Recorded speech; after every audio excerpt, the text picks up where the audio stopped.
All right, good afternoon, everyone. Let's start today with the instructor-led training on Cloud Vision and Natural Language APIs. So my name is Ramin Hirani, and I'm a Google developer expert for the cloud. What are we going to do today is, learn about the cloud machine learning APIs that are out there. But before we begin, it's important that you get a context in terms of what is offered when it comes to using machine learning on the Google Cloud platform. So what you see over here right now is a spectrum where on the left-hand side, you are seeing TensorFlow. So those of you who are well-versed with machine learning, understand some of those concepts, wish to write your own models and train them, and are comfortable using that, you could actually go towards this side, write your TensorFlow models, or on the other hand, even if you want to host these TensorFlow models in a fully managed service, which is Cloud Machine Learning Engine on GCP, you could do that too. However, the focus of this session is going to be on the machine learning APIs that are just a REST call away.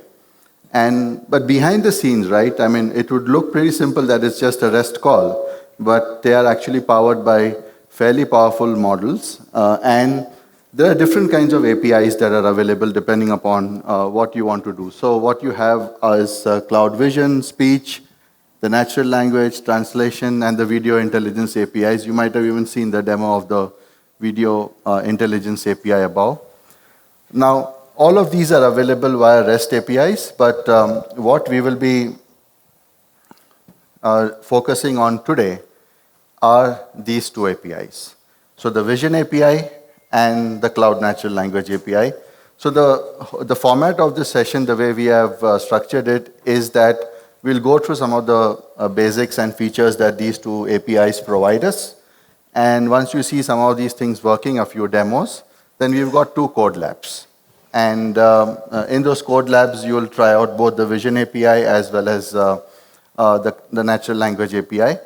And while there's a prerequisite that you could use your Google Cloud account, for using these or finishing up the code labs, we also got accounts to distribute for the duration of this session. So let us know, and we can share some of those credentials so you could get going either ways. Yeah. Okay. So let's focus first on the Vision API. Now, if you look at an image, if I show you an image, probably it's going to be easier for you to maybe detect what's in the image from various angles. What are the objects or colors, or maybe is it a known landmark, or are there faces in the photo? It could be all sorts of things. It's quite easy for you to do that. But for the computer, this is one of the tough problems, and the Vision API is pretty much geared to address that for you. So a single REST call away and gives you a wealth of information. And what is that information? But before we look at that, let's first understand a couple of examples of how it is being used today. So maybe that could trigger a few ideas in you, and probably you can take it from there. So the first one is, Pete's Dragon. And the whole idea of this application was that it's an app from Disney, and they tell you to find some photographs. So they give you a clue that take a picture of a cupboard in your room, or a chair in your room, or a table, everyday objects in your room. So it's almost like it's a game that you play step by step. At every step, they ask you to take a picture of a clue with your mobile phone, and then it validates for you whether you actually took the right picture or not. And it does that by superimposing the photo of Elliot, the dragon. And the way it does it behind the scenes is it takes the image which you've captured, it runs it through the Cloud Vision API, and there's a feature in the Cloud Vision API for label detection, and it finds out whether, okay, is there an object of that type matching? If yes, it's right, and it superimposes the Elliot dragon photo on it. Another example that you see is of a mobile app from Realtor.com, and probably this gives you a hint to a large extent that the user is taking a photograph of a real estate listing, And one of the features, again, of the Vision API is the whole OCR. So it sort of finds out the text in the image. So in this case, it will find out what the advertisement is about, the phone number, or the exact listing. Then it goes, hits the backend, finds out the listing details, and then shows it to you so that you get a better information for what that listing is about. So these are a couple of examples. Now, what does the Vision API do for you? So multiple things, and a few of these things you will be trying out even in your code labs. So it's one of the things it does is label detection, and label detection is used to sort of classify the image in terms of what are the objects that have been found, what is the image about. So it gives you a list of various labels given by priority. The other thing is face detection. If it finds any humans' faces, it's able to even identify that. Remember, it's detection, it's not recognition. And when it gives you information about detection, it also tells you where the faces are in terms of in the photo, including features like where are the eyes, where are the nose, all of those details. Plus, even things like, are people happy in the photo? Is there joy? Is there sorrow? Is there anger? Any of those expressions also, it's able to detect to a large extent. You saw an example of the OCR, but there are a couple of ways it does this. One is when it comes to large street signs and things like that, that's the text thing. But even when there are documents or images where the document has a lot of text in it, quite dense information, it will able to even give you based on blocks and what text it found at each level. So it does it even just for just simple street signs, but as well as dense text documents too. It's got a feature for any sort of adult content detection. It's also got landmarks, so if it finds any popular landmarks across the world, we'll see an example. It's able to even tell you that, yes, it is this landmark, including the latitude, longitude information of where you would get that landmark. And it also can help you recognize famous logos. So if it finds, even if you've given an image of a logo, it'll probably predict quite accurately that this is logo for, let's say, one of the car names that you know, things like that. Okay, so let's take a look now at maybe some of these features that we talked about. So whether we said it looks at labels, it does face detection, it does landmark detection. And at the end of the day, what really happens is that you make a REST call. And in the REST call, obviously you would ask for what is it that you want the Vision API to do for you. So in this case, you're looking at, you send a JSON request that says, I want to do face detection, and here is my image. So you could either upload the image, or you could even point it to a GCS, Google Cloud Storage link, and it will help you, then start processing the image. In this case, for the face detection feature, and that's common for most of the other APIs also, it gives back a JSON response, and you can see some of the rich information it's providing to you in terms of, like for each of the faces that it found. Obviously, it's condensed over here for one example, but things like even headwear, if someone is wearing a cap, or is there like joy likelihood, which I mentioned. There's also a confidence factor that's out there. So, and by landmarks, as I told you, like there's just one snapshot given here of a left eye, but if you run it on a sample video, sample image, and you're free to try that when you do the code labs, you'll see left eye, right eye, nose, ears, everything is sort of mapped out for you. But again, if you look at the calls that you need to do, it's construct a JSON request, make the REST call, and you get back a JSON response. And you can either deal with the JSON response as is, but there are also client libraries that are available that will help you, just probably marshal and marshal across to the JSON objects. That makes it much more simpler. And you could call this from anywhere. So it could be even a web application or a command line app or an Android app. It's pretty much wherever you could make a REST call from, you're good to go. Let's look at landmark detection. So in this scenario, hopefully, if you're from Bangalore or even otherwise, you would probably recognize this landmark. So we just pass the image to it, and if you notice, there are a few key things that are important here. One is, of course, that it identified what the landmark is. The other thing is also about, if you see the latitude, longitude that it provides, and when you'll try out on the web, you'll see that it superimposes the Google Maps thing on it, so you can actually see an aerial view also of the landmark. And the thing which you see over there, the MID, that points to the Knowledge Graph API in Google.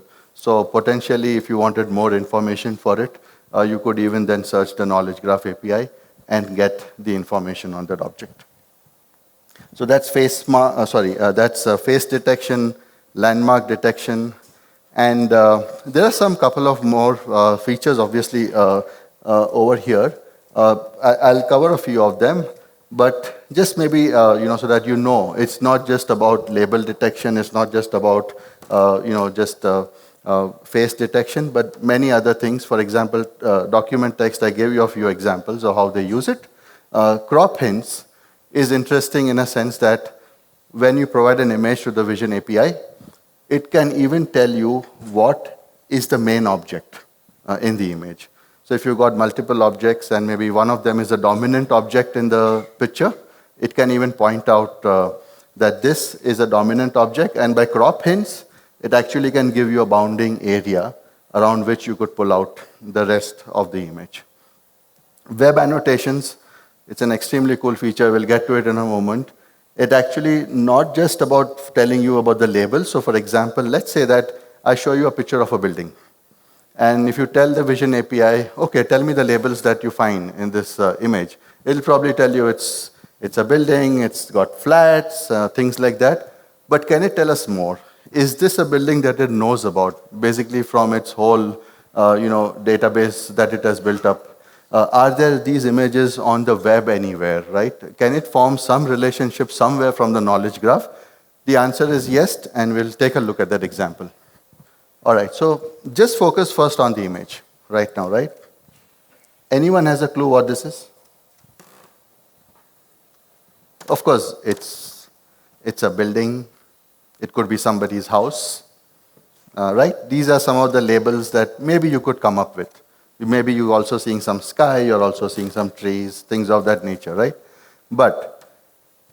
So that's the label detection part. But what about the web annotations that I was talking about? Can it tell us something more about the image? So see the kind of information it returns.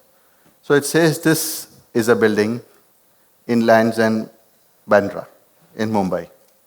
Probably some of you may start recognizing the image now.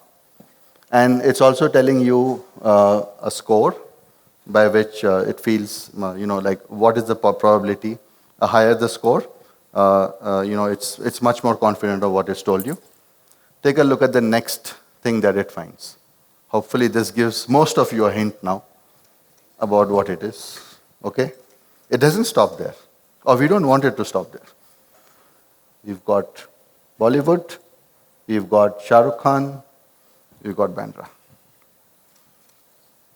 It's quite interesting, right? To get this kind of information. Now, again, for each of the entities that it finds, or that is linked up into the whole knowledge graph thing, you'll also find that it's linking to the entity ID. Now, these entity IDs, as I mentioned to you, is the same knowledge graph that you can query to get more information about it. So this way, it's a great way for you to even find out more information about the image that you're possibly looking at, not just the label detection features. Now, web annotations gives you something more, not just about the information you saw right now, and then I'll tell you how it could be useful. So the same image, it gives you 3 other types of information. One is that are there any similar, images found, which is about pages with matching images? Or is there a collection of images that it knows about where exactly the same image is there somewhere else on the web? That's the full matching images. And there are also partial matching images, which is that images of the same object. So for example, the Mannat building, not the same image, but similar images, maybe taken from different angles, are also present in the links given before. So one is to say, okay, it gives you this information. Now just think about how you could potentially use it.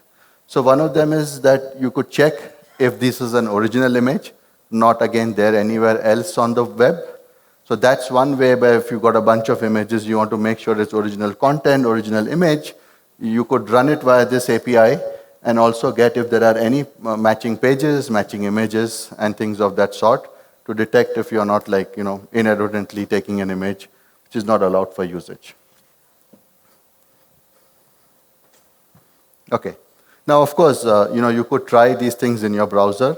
We'll let you do that when you're doing your code lab also. So both code lab as well as you'll find that it's pretty much available to you by going to the respective product pages itself and getting the information. So try this out in a while, but be aware that you could even see the whole thing work by simply going to the product pages for Vision API and uploading your images over there. And it gives you all classifications, whether it's labels, whether it's web annotations, whether it's any other kind of content, including the JSON response. So maybe you could understand what kind of fields you may need to parse out. Now let's look at the next thing, which is the natural language API. Now this is another interesting API, and it's more to do with how you deal with English text or any suppose several languages. But for example, if you're given a bunch of sentences, what could you possibly understand from that? So maybe one of the things, and some of you are aware, you could do some sentiment analysis on it. You could also maybe extract out entities. That let's understand what this set of sentences is talking about. You could even do individual sentiment analysis on each of the entities. So we'll take a look at several of these examples and just see the whole thing work. And there is again a code lab which you can try out to see the whole thing work in action. But let's understand first again how one of the customers has used this natural language API. So again, what this client or the customer of the natural language API does is that focus on the top right. So they've got these widgets which you could put on your pages and maybe ask for very quick feedback, whether you like the service or how do you rate us about a particular service or a page. And you will find that obviously one of the things you could take as feedback could be just a rating from say 1 to 10 or 1 to 5, but maybe that doesn't give you too much information like what does a 3 mean, what does a 4 really mean. Instead, if you see, they've also got a free form text where you could potentially give a sort of a review. And in the review, maybe you write something about it. Okay, the pricing is too high, but the product was shipped well. You could possibly write sort of a review. Maybe I'll show you another example where I've taken a review of a hotel, and they've described the different services that they liked and did not like, and we'll see how it does. But in this case, now the challenge here is that how do we identify all the entities that are present in the feedback that has been given, right? So maybe one of the sentences is complaining about the price, or one of the sentences is talking about that the shipment process was pretty good, or some of the categories which you see over here about usability, or any of the other things that you may want to classify it. Now, using the natural language API, the way it works is they use that, they analyze the text or the review that the user has entered, they extract out what entities are being talked about, and for each of the entities, the natural language API also gives you a sentiment in terms of a score and a magnitude, which we'll see in a while. So they use that information to then classify it accordingly and sort of give this information. So just think about it where you could easily bubble up which areas of your company or organization are having potential problems, or even otherwise, that people are talking a lot positive about one particular department or one particular kind of service. And via visualization, you could just bubble this up or even notify the right departments or people in a much informed manner. And again, this is all being driven just by the normal reviews that we also write at some of our sites or services that we use. And again, I'll show you an example. You will also be doing a code lab where you can either experiment with the text that has been given in the code lab or do try out your own review and see how it all does it. And to understand the things that it does, maybe let's take one of the statements over here. And how many of you are Harry Potter fans? Quite a bit. And how many of you know that J.K. Rowling has the same pen names? Maybe some, right? Okay. So again, over here, right? Maybe just look at the statement in as is, and maybe you could think of some of the entities. By entities, let's think of maybe nouns, proper nouns, locations. Is it a work of art? Is it a landmark? Is it a monument? So there are various fixed set of types that it can identify. And at the same time, can it identify any similarities, and can it give some additional metadata also in case it knows about it? Oops, what happened? So look at it now in this fashion. So this it has correctly identified. When you pass it through that all these three things refer to the same person. And it's pointed out to the same Wikipedia. See, so this is additional metadata. There is both an ID into the Knowledge Graph API as well as a link to a potential Wikipedia entry in case it is there. The other thing is it's identified. So just observe the name, observe the type, and then of course related metadata. So in that case, that's a person. In this case, British is a location and some information on that. And Harry Potter is obviously a work of art, so it's identified that as well as any other related metadata for it. And you could try out also with your other things in the code lab, and you'll find that it's able to classify it quite well. But this is not the only thing it does. Like I mentioned, one is to extract out the entities. The other thing is also to understand an overall sentiment for a sentence. And again, don't mistake this for, like if I give you a paragraph which has multiple lines of text, would it just give you an overall sentiment, or can it also break up the individual sentences and give entity sentiment analysis at each level? Yes, it can do all of that. But right now, we're just looking at a statement that said, the food was terrible, I will not be going back. Now, just by looking at that statement and maybe understanding it, probably there is a bit of negative sentiment in it. In any case. Now, what the way it returns sentiment is a couple of these attributes which you see over here. The first thing is the score, and the score is a value that ranges from -1 to 1. 0 is neutral, and if it's really negative, the score would tend towards -1, and if it's a really positive comment, it would tend to go towards +1 side. And magnitude is just the amount of like the way you amplify it in terms of how the statement is constructed.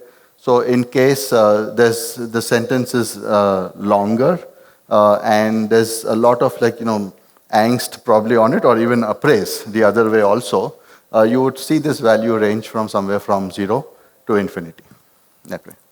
But typically, think of it that the score is -1 to 1, 0 is neutral, and a little bit towards negative would start showing a negative sentiment. But remember, this is for the entire statement. But let's say if I gave you a bunch of these statements, you could even see the sentiment for each of these statements too, and including the objects. Analyze syntax. This is the other feature where let's focus first on the morphology. So morphology typically is, the way the words are structured, dependency of one word over the other, so that you understand the meaning of a sentence much better. You understand how objects are really related, instead of doing a word-by-word substitution. You need to understand, like for example, it could mean different. For example, the word meeting, right, is like, are you talking about the meeting that we are having right now, or are you talking about meeting someone, right? So it could be different, the meaning of that, depending upon the objects involved and what your overall statement is. So it gives you that aspect. The other thing is it also helps you understand the different parts of speech, extracts all of that out, whether it's like in the red color which you see, a noun, a verb, a pronoun. There is also the thing about the parse label, where it tells you, like if you look at the statement carefully, it tells you what is the root thing. It's about helping, right? Which is the nominal subject. It's the API that's helping whom? Us. So if you start studying a bit of grammar, probably all of this starts to make sense. And this is the entire structure that's written to you in JSON, where you can potentially look at any kind of information that you're interested in. So one of the demos that I can show you what we did is that all the GDD India tweets that were happening, we just used the Twitter API to get a real-time feed of the GDD tweets, GDD India tweets that were happening. We used the natural language API to parse out the sentence. We tried to search that are there any adjectives that people are talking about the event? And if adjectives, let's group them and see what are the adjectives that are most talked about as far as the event is concerned. So that's the kind of stuff you can potentially do. This might, when you look at it, probably you'll feel that, okay, but how could I use it? This is an example of how you could potentially do that. And I'll come to that. But there's one last feature which is recently released, and that's got to do with content classification. Now, all you did is you passed, just that same statement, and it has got a list of over 700 categories in which it can classify your content automatically. So in this case, see, it just classified it correctly with a confidence score in terms of, that it's to do with children's literature or children's interest. This did it on its own. You didn't give it any hints apart from just the text that was there. So if you got, say, hundreds and millions of documents, and you just want to know probably what is the categorization of these documents, give it a try. And it could then even give you that info. So this is the demo that we had on, like I mentioned to you, that we just search for all the, not search, but it was a real-time feed. So as the events, as the tweets happen, if they contain the GDD India tag, we will simply run it through the NL API and dump it into BigQuery. BigQuery is the whole, data warehouse available in the cloud from Google, and you could potentially run it on large amounts of data. Of course, we don't have that much data for BigQuery kind of a scenario here, but still, what we did is just take all those tokens, dump it in BigQuery, and we find out what are the adjectives and do that. So let's see how we did. So if I just show you the table in BigQuery, or let me maybe first show you just a bit of code quickly. It's not, you'll be probably even amazed at the amount of code that's there. So think of it like all we are doing is, this is again Node.js JavaScript code, and we set up some initial Google Cloud credentials. We point out to where in BigQuery, what data set, what table the information needs to go to. And the stuff starts over here, if you notice. All we are doing is, of course, we could have comma-separated terms, but we're searching for these this hashtag. And via the Twitter streaming API, if there is a match, we ignore retweets, and we simply go and call our own function to process that text that it got. And in that, what we do is, this is actually the JSON request that we are making to the natural language API. So we are actually using the raw JSON request response in this case to and hitting the API endpoint directly. So all we are doing is we are just saying, okay, here is the tweet text, and could you extract for me the syntax? That means all those tokens around parts of speech and things like that, because we are interested in adjectives. And also extract the overall document sentiment, for us. If everything is okay, we simply construct the row that needs to go into BigQuery. So think of it, even if you don't know too much about BigQuery, just think of it like our database into which we are inserting each of these tweets that we are interested. We're just doing it in a streaming fashion. We are saving our tweet text, the timestamp. We are also saving all the tokens that we get back, including and also the document sentiment along with the score magnitude, right? And that's about it. And then we insert it into BigQuery. In BigQuery, if you see, this is the table into which the whole data goes.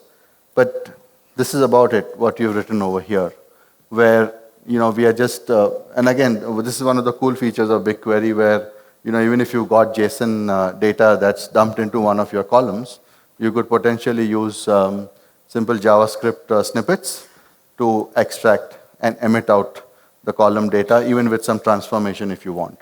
So what we do is we go through each of those tokens, we are finding if it's an adjective, and we are taking the lemma or the root word. So if it's like runs, running, or excited, exciting event, probably it means the same word.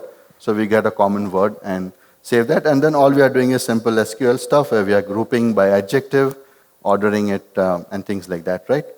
So if we run this, let's take a look. Again, I've just run it at times while the keynote was going on and things like that. You could run the query.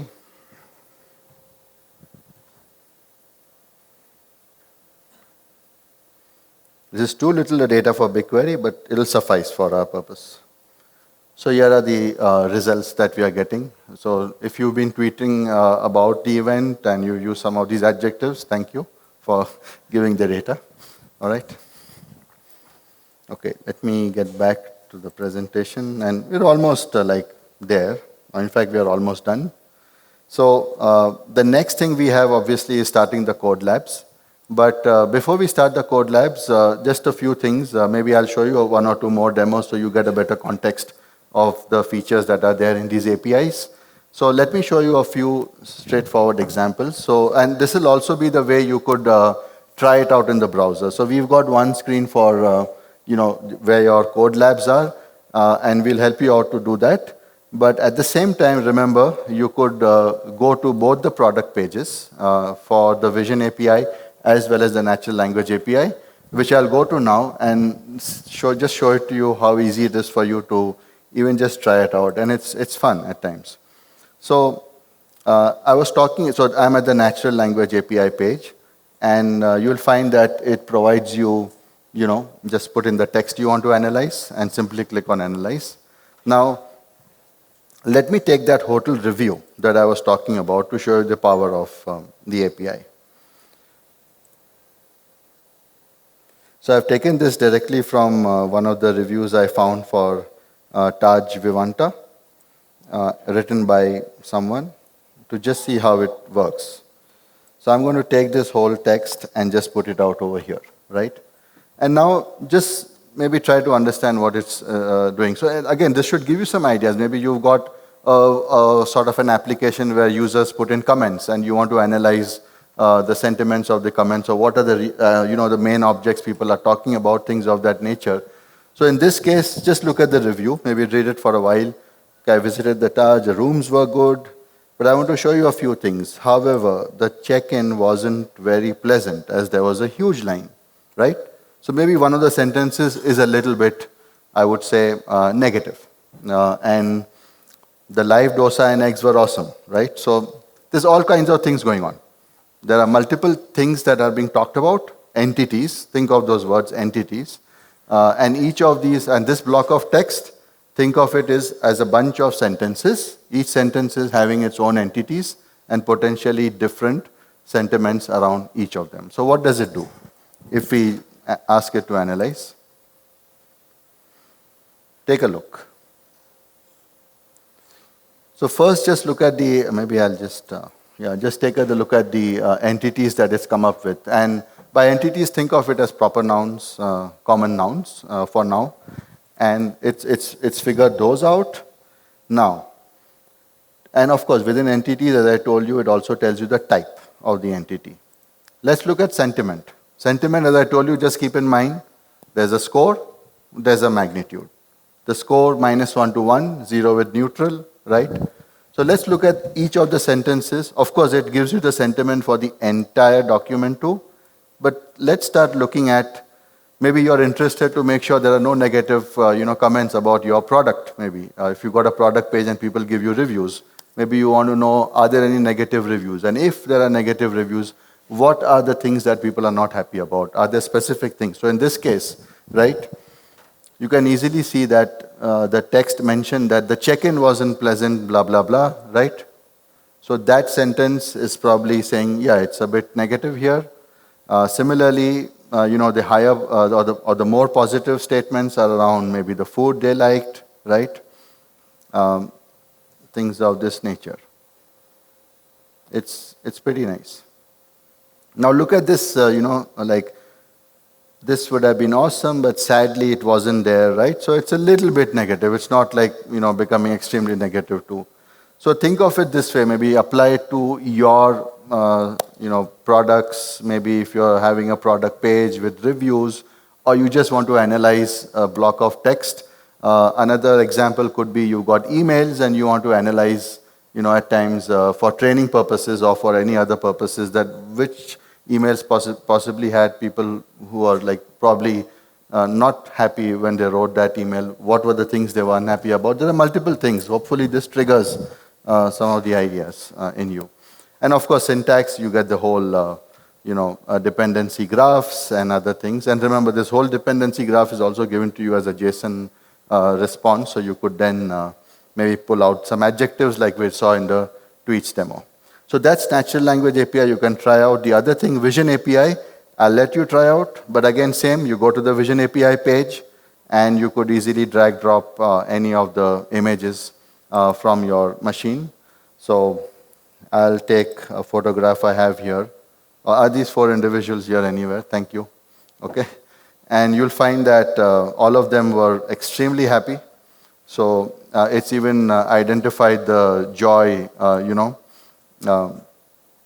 emotion in each of these individuals. So thank you. Okay, all right. So let's get going with the code labs. And we have a few things, just homework to do before, by homework I mean just a few checks before you can get going with them. So there are 2 code labs. Let's start with the Vision API first. So in the meanwhile, while some of these things are getting set up, maybe spend about, say, 5 minutes or something like that, and take a look at, go to visit these product pages. And if you would like, take an image from your machine, because as long as you have net, you can use this. The code labs, will get to it in a while. Either the Vision page or the natural language page. Just open up in the browser and you'll find that form where you can maybe upload an image, see the kind of results it gives. Always remember the results would be with a confidence score or probability. So the higher the score, that's more accurate as far as it goes.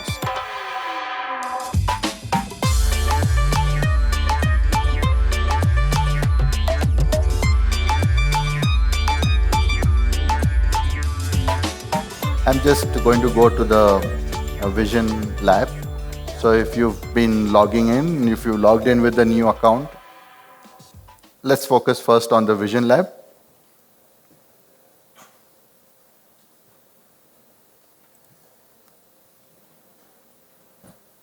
Okay, everyone, just focus here for maybe 5-10 minutes so you understand what Google Cloud Console project is about, and then how do you enable the APIs and things like that. So if you're already familiar with it, maybe you could move on, but for those of you, just a few things will help here so that the second lab also can get done quicker. So I'll assume that you got your accounts.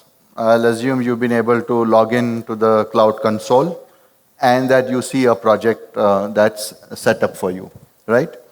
So that completes, this step around making sure that your project is ready under your account in GCP. Now, the next thing you need to do is that for your project, by the way, there are quite a few APIs that are available, but for each project, you need to enable them first, right? So when you say enable it, you'll need to go to, you could do it with me or you could even do as per what you see in the code lab. So you have to enable the specific APIs that you plan to use. Now in this lab, we are using the Vision API. Similarly, in the next lab, we are going to be using the natural language API. So you'll need to enable that. In this case, since it's Vision API, I'm logged into my Cloud Console over here, and I'm under my sample project. So from the hamburger menu, you can see something called API and services. If you click that and either go there, but then within library, I'll show you something that makes it easier for you to sort of zoom in or navigate to the specific library. So go into library, what you see over here. And for example, if you just type the word machine learning, it nicely shows all the APIs that you could enable for your project. So in this lab, for the Vision API, you will see that you see the Google Cloud Vision API over here. Just click that. In your case, if you've not already enabled it, which might be the case for your project, you'll have an enable button. In my case, I've enabled it. That's why it shows it as enabled.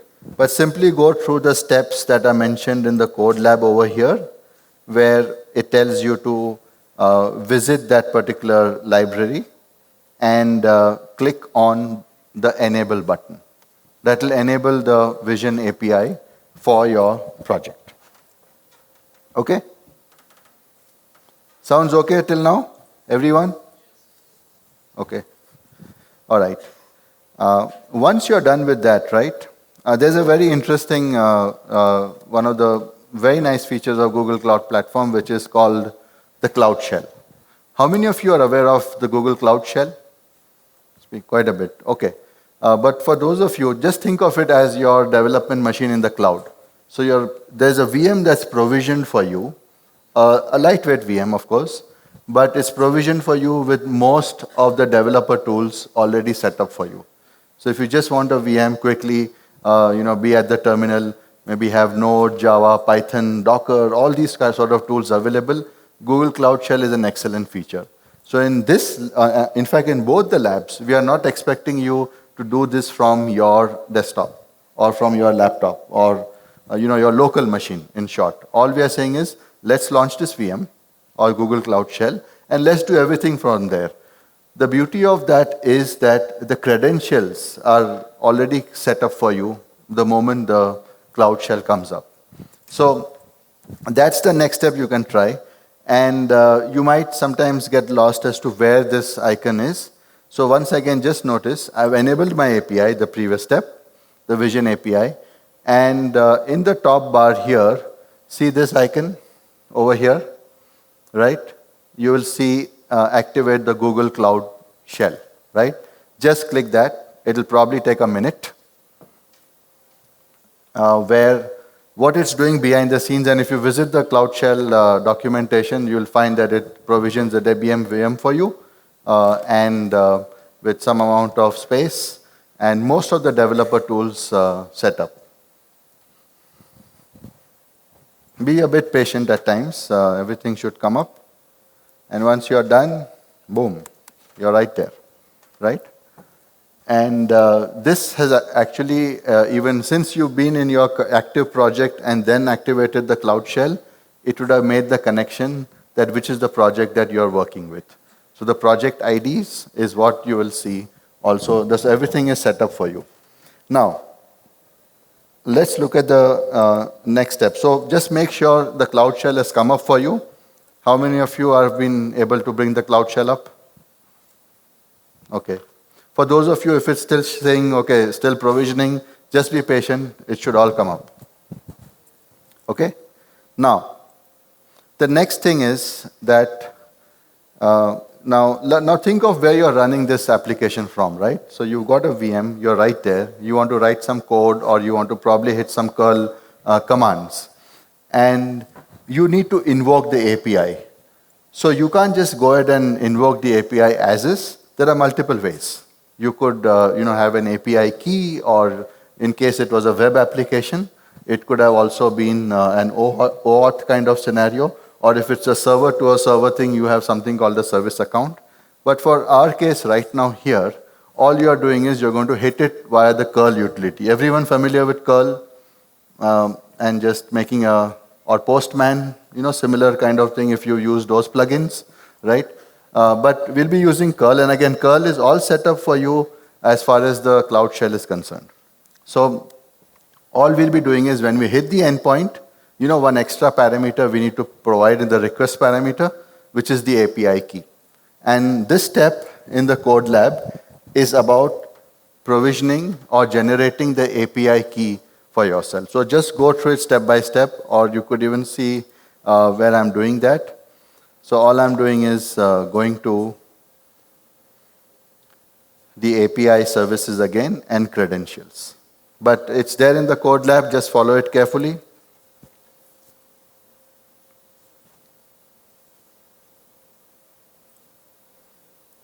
And I've already generated a key for myself, but you'll see that when you tap, you have these three options. And the one we are going to be using is the API key. You could click that, and it generates an API key. Please just copy that, because the next step is then about how do you fire these curl commands and set the API key. That's what we'll be doing. Just follow the steps slowly.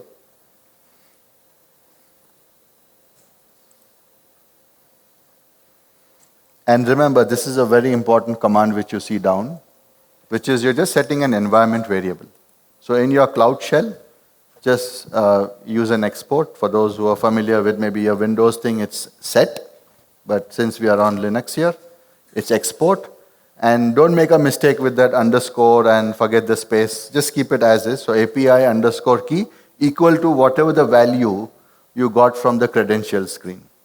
How many of you have used other external APIs from various web services, public web services, and you would have known the concept of an API key that they give you? This is exactly the same thing, where we have a project provisioned, we've got our Vision API enabled, and now since we are just calling it from somewhere outside, we just don't want anyone to invoke it, so we have enabled the credentials for an API key, and that's what we are passing in the request. That's how it authenticates. Once you get your API key set up, right? Now, this is another thing that at least exposes you to some elements of the Google Cloud Platform if you've not used it. So they have a concept of a storage service. It's called Google Cloud Storage. Now, the images that we'll be passing to the Vision API, we are going to be uploading some sample images that they're making possible over here. So we are going to be using the cloud storage service. Again, this is a service you'll find in your console as it's pointed out over here. So just take a I can show you over here. You can go down to the storage area and storage. Alternately, a quick way to navigate would be by just trying out from here, and you could be led to that also, right? Either way. Or navigate through the hamburger menu, at least you'll come to know the tons of services that are there. But go under the storage section in case you're not able to locate that. I'm just pointing out over here, it's under storage, and you'll see storage, just click that. So that's where we are right now. Please go to the storage, create a bucket. A bucket is nothing but a sort of, think of it in a very loose way, like as a folder, or a collection of your objects. So create the bucket. It will just be like a container folder for your objects. And the objects in this case will be our two files that we want to upload for analysis by the Vision API. You'll also see some interesting things how we are making it available from a public angle. So I have multiple buckets here, sorry to do that. But if I go to the particular bucket here, hopefully you should be at this stage once you are able to create your cloud storage bucket successfully, and just click on the upload files. Take a look over here in case you're having difficulty finding where that is. It's here, upload files. Just click that and upload your files from there. They'll get uploaded here, and all you need to do to make it, public is simply check mark or enable the public link. That's a cool way of even making many other documents available in case you want to the world. Okay, let's go fast, if possible. I understand there could be some slowness in network. Also, there are quite a few things, right? I mean, probably you've not yet reached the Vision API, if you look at it. We are at Google Cloud Platform. We've learned about a project. We've learned about enabling APIs. We've learned about the Cloud Shell. And we've now started to figure out another service, which is the Cloud Storage. We're yet to come to the Vision API.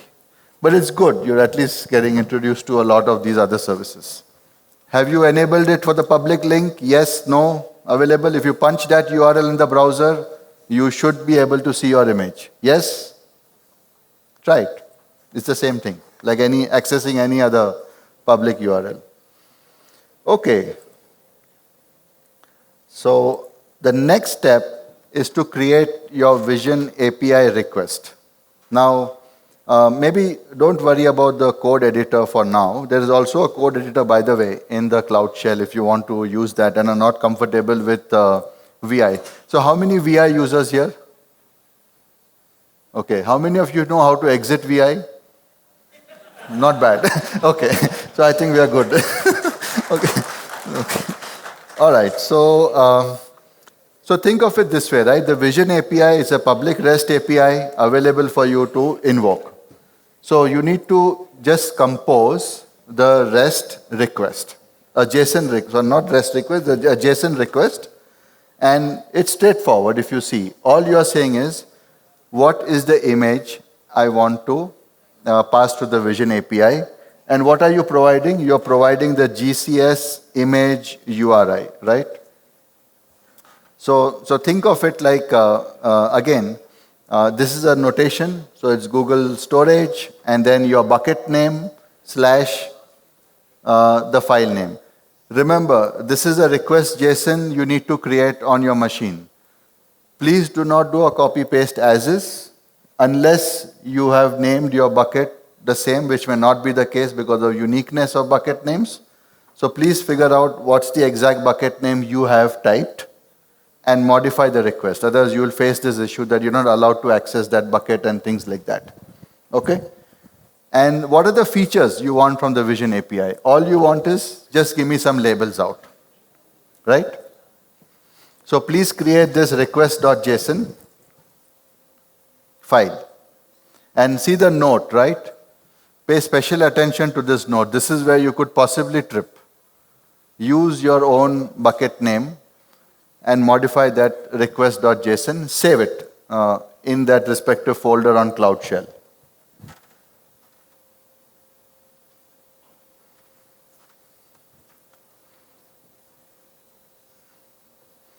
Once you're done with that, it's all about making this curl call. We're using now just curl right now, a utility that helps you make, for example, in this case, we are doing an HTTP post. Again, don't worry too much about all the parameters, but it should be somewhat readable that we are making a post HTTP, we're invoking the post method, and then we are saying that the request is a JSON format. And see this at request.json, that means the request JSON is present in this file, and we are invoking the HTTP Vision API. And look at the last parameter, which also passes the API key. Make sure that you have done an export of the API underscore key variable. Otherwise, you might end up with a permission denied, right? If all is well, you should get some response like this. So in my case, I have the, whole curl request ready here. I'll go into my Cloud Shell.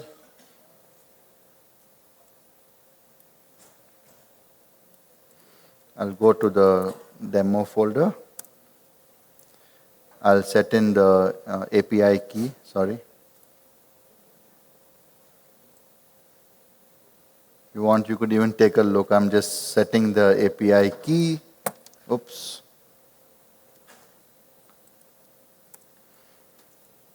And I've got this entire set of JSON that I've got ready. So if I do a vision label request, you'll find it's the same thing, which is that there's a donuts.png image, and I just want the label detection. So all I'm going to do now is fire this curl command, which you also have in your code lab.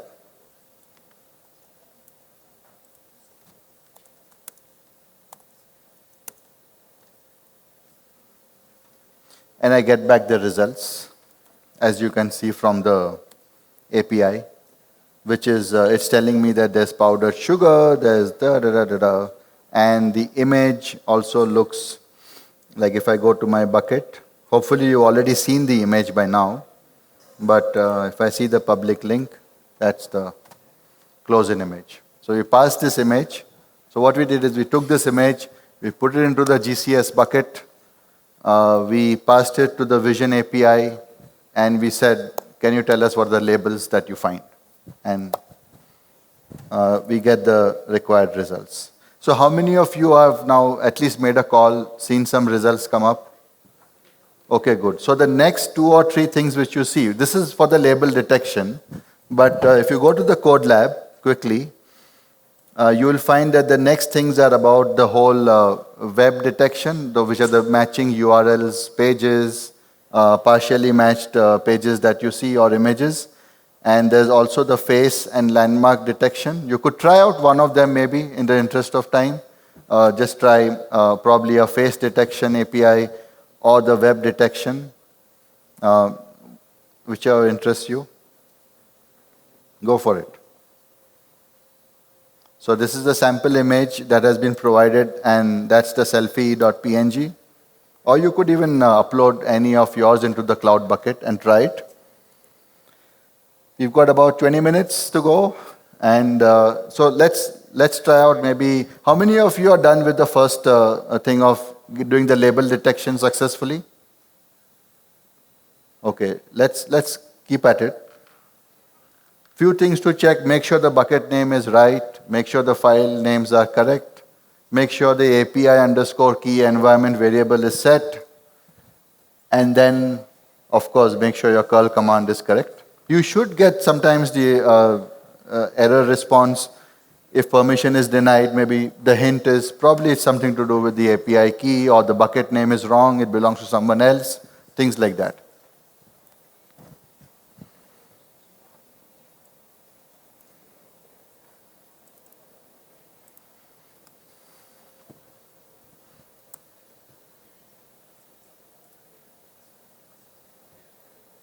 How many of you started with the face and landmark detection? Beginning to do that?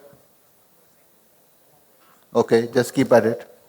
We'll probably give this another 5 minutes to try out the labels and maybe the face detection at least.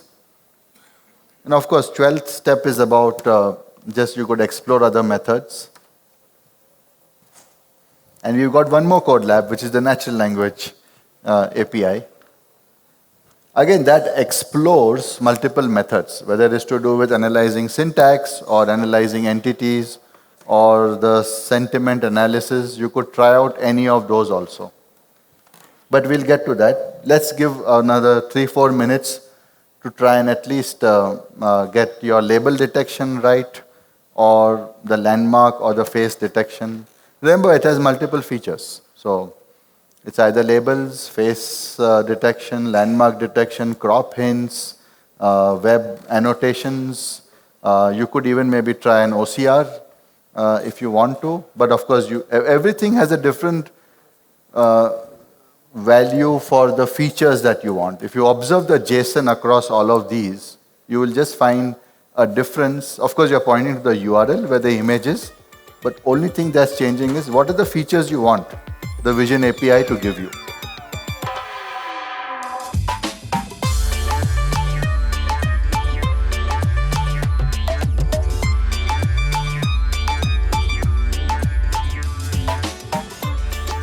Okay, so this API which you're seeing right now is the Vision API.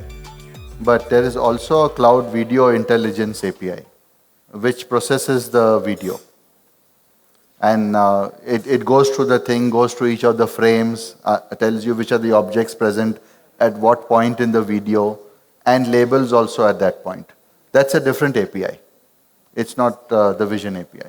Maybe there is also a demo, if you notice, in one of the booths. But if you go to the machine learning APIs, so just like there is the Vision API, Natural Language API, the Speech API, then you'll also find the Video Intelligence API, it's a separate one. But it functions in a similar manner. You have to provide a URL to the video, and it processes it from there. Yeah.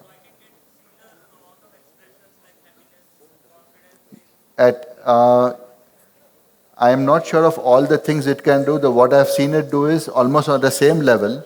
It detects the objects, it detects the labels basically, and at what point it's happening. So as the video is playing, you'll see it's a very cool demo where it's showing you, okay, it found what at what point. By that I mean where in the video, so you can directly zoom to that.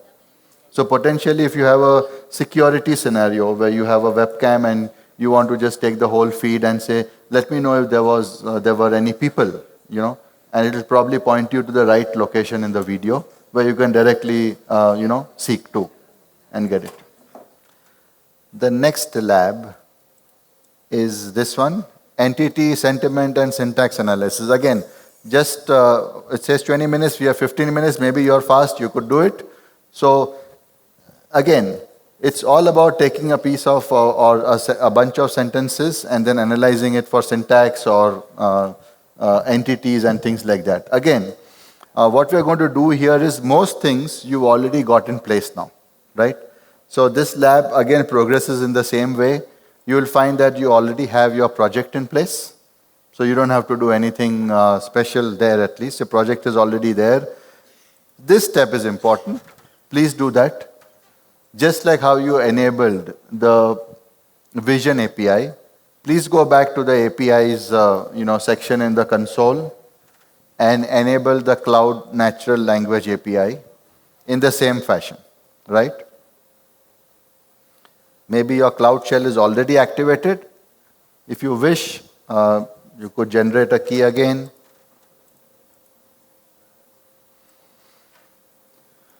Absolutely make sure that you are clear on enabling the Cloud Natural Language API and also ensure that you have the right key in place, setup, export, API underscore key. That's all done. Sorry? This is for the project and what you've enabled. There are also other fine ways you can fine tune it, but right now it's the project and the API is enabled for it. You just issued a thing against it. You can also restrict in many other ways, but for now this should do. I believe the previous one should work just right. Yeah.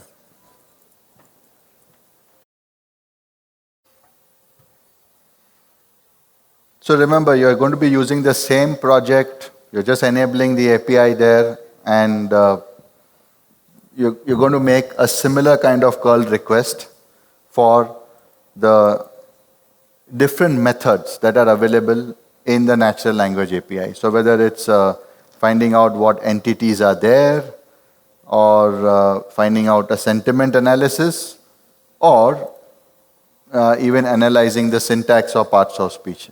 Just pick one of the things that interests you, maybe, and do that. All the calls are in a similar manner, but just take one. Maybe if you want to see parts of speech, try that. If you want to see sentiment analysis, try the step number 9, things like that. And 11th one is also interesting, where you're passing a bunch of text that is Japanese language, and it's able to detect the entities.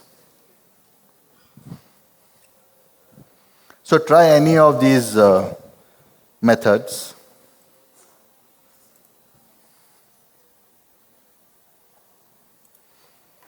So I could do the sentiment analysis thing, could just pass that.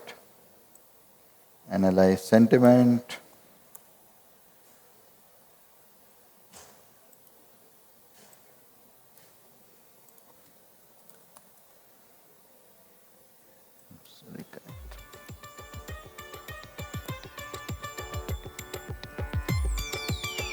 We have about 10 minutes.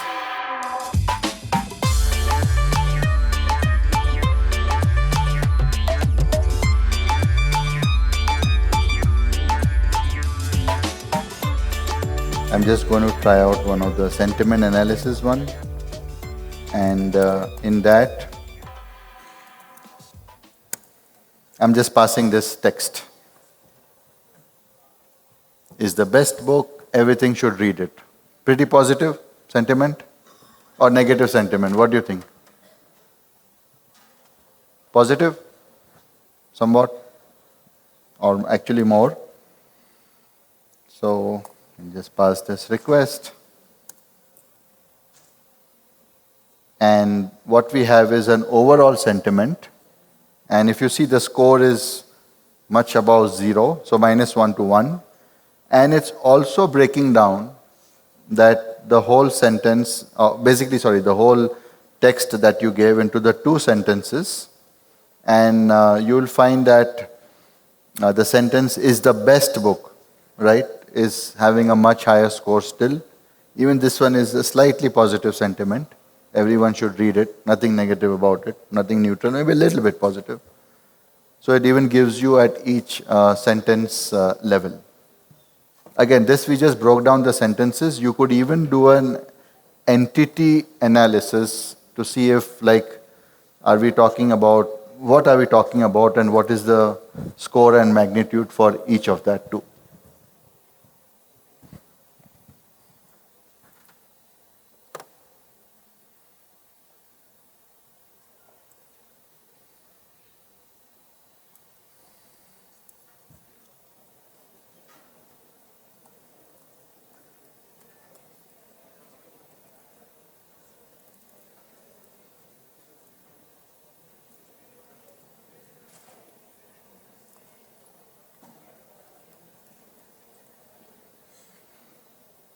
So this is actually a text that's in Japanese, which you see down.